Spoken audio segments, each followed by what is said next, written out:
Programang ito ay rated SPG, striktong patnubay at gabay ng magulang ang kailangan. Buong akala nila Lucio ay wala pang malay si Ramon, ngunit ito na pala ang simula ng kanilang pagbagsak.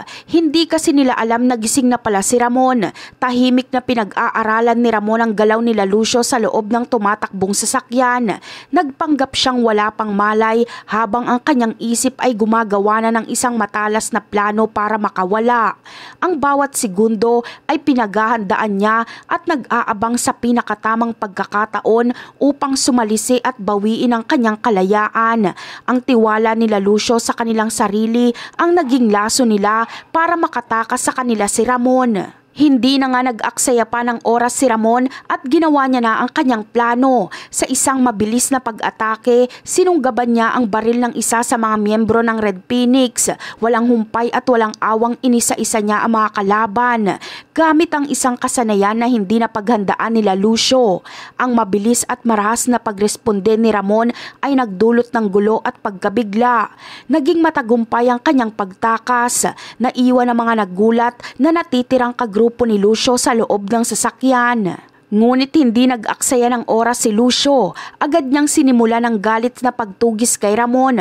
Ang pagharap ay umabot sa isang abandonadong lugar, ang perpektong tagpuan para sa kanilang huling sagupaan. Dito nagtagpo ang kanilang mga landas sa isang matinding pisikal na labanan.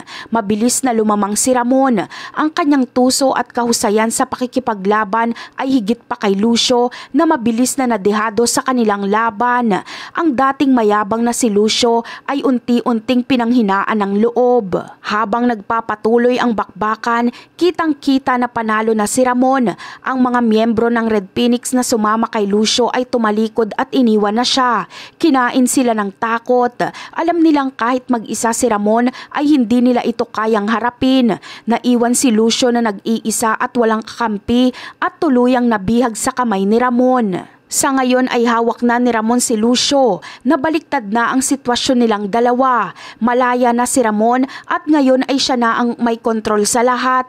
Ang bawat sandali ng kanyang pagkakabihag ay babawiin niya sa pamamagitan ng paghihiganti. Sisiguraduhin niyang bawat taong responsable sa kanyang kasawian ay magbabayad sa kanilang ginawa. Ang galit ni Ramon ay nag-uumapaw, lalo na kina Roberto at Rigor. Sila ang dalawang pangunahing target ng kanyang paghihiganti. Hindi niya hayaan na makaligtas ang dalawang ito sa bigat ng kanyang matinding galit. Ang oras ng paniningil ay dumating na at handa na si Ramon na gawin ang lahat upang iparanas sa kanila ang matinding galit at pagdurusa.